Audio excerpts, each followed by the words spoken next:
Ann's question, which is the title of our show.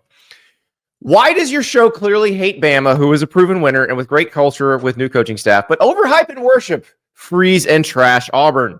They can hardly develop players for the NFL. The draft picks are transfers from other schools 3 years prior. They can't game plan. I can understand why Ann is mad because with Auburn, we talk about their trajectory, and we mentioned that they were in all their losses. There was one loss they weren't in, and that was the Iron Bowl. But, Ann, Alabama had a great culture with Nick Saban. We don't know if they have a great culture right now. We're going to find out. Kalen DeBoer has been successful everywhere he's been, but he lost to Vanderbilt and lost 24-3 to a 6-6 Oklahoma team last year. Like, it is not a guarantee that this is going to work. Have we stopped to consider what happens there if they go 8-4 again? I know what happens there. Is it over? I don't know if it's over, but it's hot seat time. If it's not over, they're not going to put up with that for long. Yeah. Yeah. I don't know. 2 years is enough, but how many games did Nick Saban lose in 17 years? 14 or 15? Well, remember, he lost a bunch the first year. Bad first year. Yeah. Okay. But things weren't good under Mike Shula. That's just why they made a coaching change. Nick Saban retired. Things were going just fine. Yeah. Although he retired during a time in which your roster could drastically change when you leave, which happened, right? To a certain extent. It didn't change that drastically other than Caleb Downs.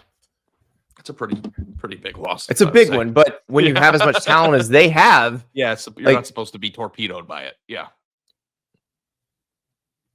Yeah. So that's the thing. So then you think it's going poorly then?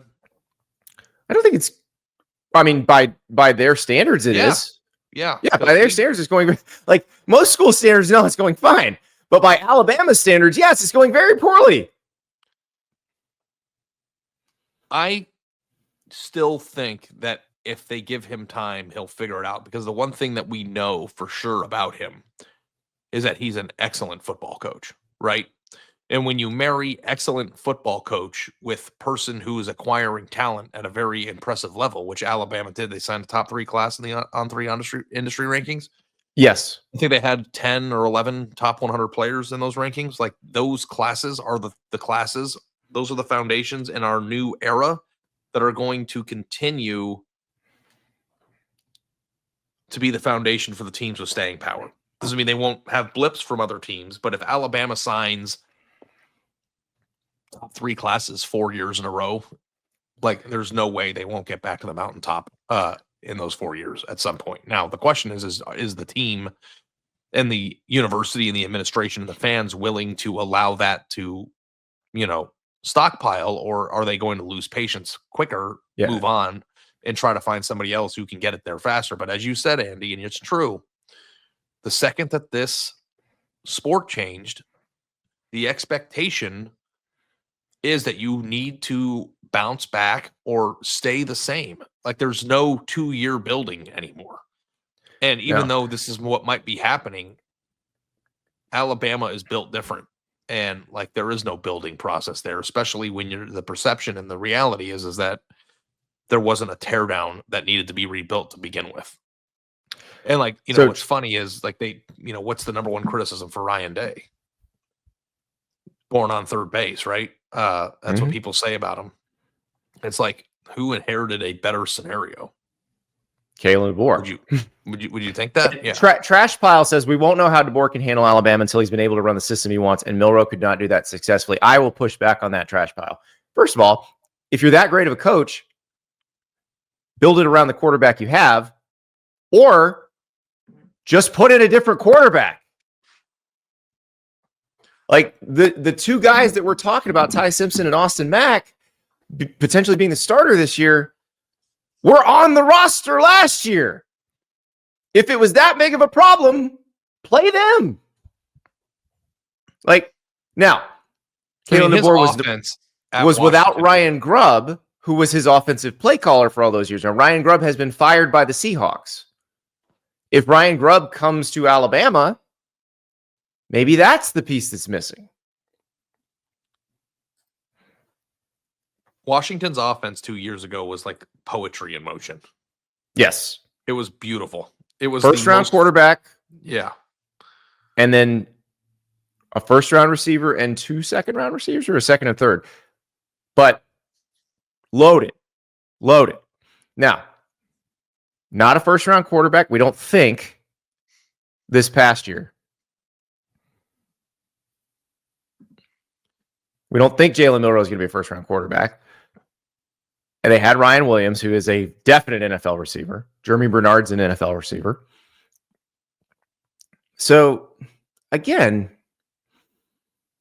they had the pieces to work with here.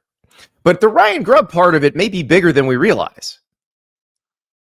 So I don't know if they're coming back together. We haven't figured that out yet. But he's available now. So maybe it gets better. But yeah, I don't say like the Ty Simpson thing is interesting to me. Because Ty Simpson got some run 2 years ago, right? And it didn't go great. Right. And So they were trying to figure out if Milroe was the guy. So they started Tyler Buckner in the USF game. That went very poorly. And then they brought in Ty Simpson, and that also went very poorly. And they were like, oh, yeah, Jalen Milroe is the best option. And clearly, they thought that under Nick Saban, and they thought that under Kalen DeBoer, or they would have done something different. I had the full State and Liberty head to toe at the national title game with the suit, the dress shirt, the sweater. Being stylish, looking good does not mean you have to sacrifice comfort, because State and Liberty is made for those who take care of themselves, who work out, but also want to be comfortable and look amazing, because 4-way stretch, it holds up in the wash. You can fire your dry cleaner. It is the best. And right now, you can sample State and Liberty.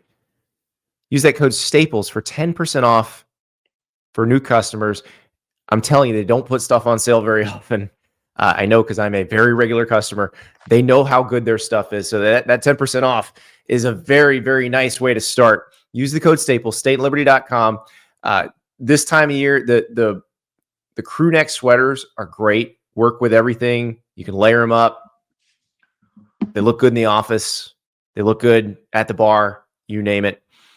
And of course, if you need to get very dressed up, the athletic fit suits are amazing. It feels like you are not wearing a suit. It feels like you are wearing something comfortable. Like, I've never been comfortable in suits.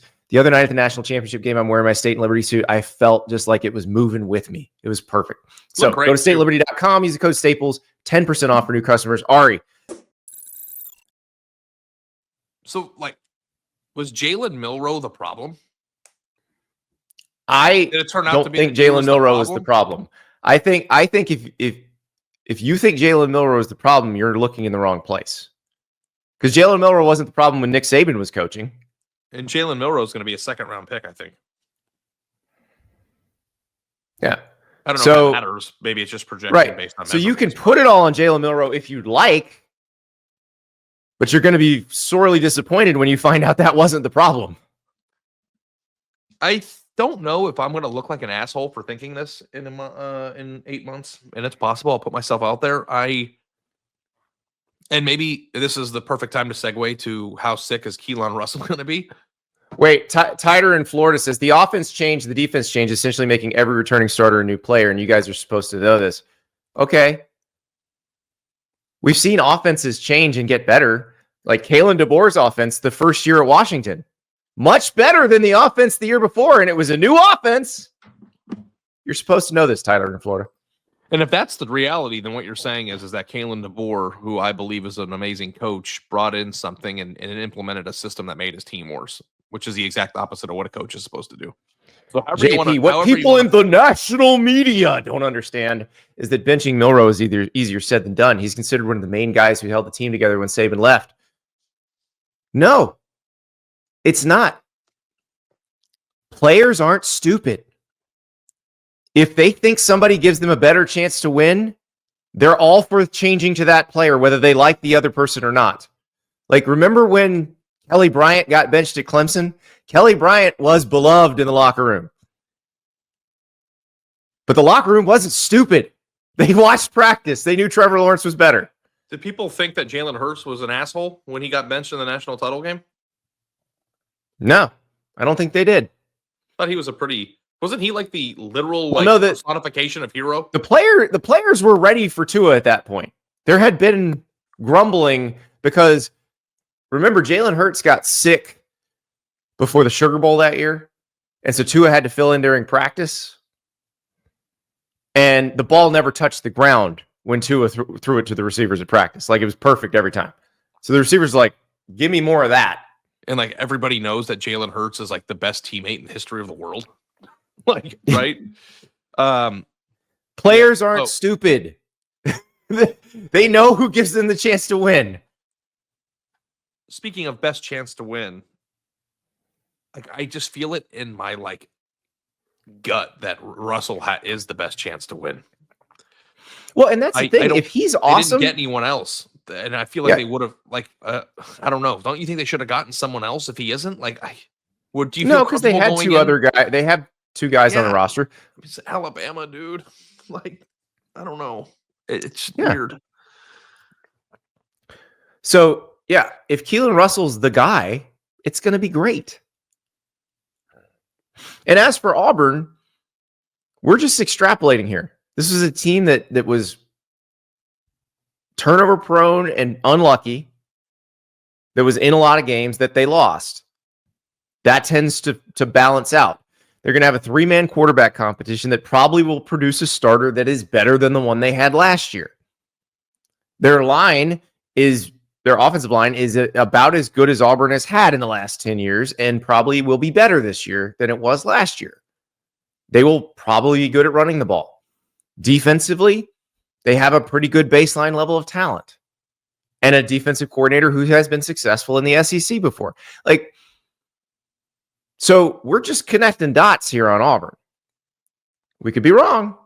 Yeah, it's a projection of the future. But the dots are pretty sexy. So does that but also at the same time too, and I want to ask you this for my question of the day. If you rank a team higher than another team in the way too early top 25 for the following year in January, if somebody put your life on the line and said, who's going to have a better season next year, Alabama or Auburn, who would you pick? Like, that's the thing. Like, that's the thing that I think it'd be a coin flip for me, which is why we have them. I mean, we have them 2 spots apart. 4 spots ahead of, yeah. Like, it's like, I still think that there's probably a higher likelihood that Alabama just has a better season because Alabama at its baseline, like bad years, 8-4. If Auburn goes 8-4 or 9-3, I think that they would probably still be ranked in the same general area at the end of the year, but that would be a much more important accomplishment. Right. They would consider that improvement a building block, and Alabama would be like, oh my God, the world is like, holy shit, the world's over. Yeah. So like also too, like there's levels to expectation and stuff. And it's like, who cares if Alabama and Auburn finish 11-14, or if you want to flip them? The only real fact is that as Alabama ends at number 11, which Alabama would be over the moon for, they would feel like was a disappointment. So like, it's not, I think that like the praise of Auburn is misguided energy because we didn't rank Alabama high enough. And I don't know that Alabama is in a position that deserves to be ranked number 6 right now, especially considering the fact that the teams in the top 6 are teams that performed really well this year that bring back a shit ton of talent. Like Texas, Ohio State's the only one, right? Oregon loses the players on defense, but like which roster in the top 8 is 9, 10 is decimated? None of them. Well, that's why Illinois and South Carolina and Clemson and Florida are up there, because their trajectory's up. They bring out back all the good players. Didn't Bama lose like 30 players in the portal? Isn't it some insane number that they're like upside down? They lost a lot, and it wasn't just guys who weren't playing, which is not normal, which is not what it was. So, guys, you can keep arguing with us about this, but the fact of the matter is Alabama underperformed this year. And I don't know if Alabama's roster netted out more talented. We'll find out. But that's why we're not like assuming Alabama just bounces back. Yeah. It's not that easy. Can't make an assumption now. There's a lot of unknowns here. But yes, let's say Ryan Grubb comes to Alabama to call the plays. And Austin Mack, who is a quarterback who Ryan Grubb and Kalen DeBoer recruited to Washington, is what they wanted him to be. Or Keelan Russell comes in and he's awesome. Or Ty Simpson does it and he's awesome. Then great. It's going to work. You're going to be better. But I also know that there was a guy that was a quarterback who led a team to an SEC title in Tommy Rees's offense. He was a first-year offensive coordinator that year. And they didn't do very well with him. And you can say, well, that's not their type of quarterback. Good coaches figure it out with whatever they got. Kalen DeBoer's a good coach. The question is, for me, more, did he need Ryan Grubb with him to have the full picture? Because Ryan Grubb was with him at Washington, was with him at Fresno State.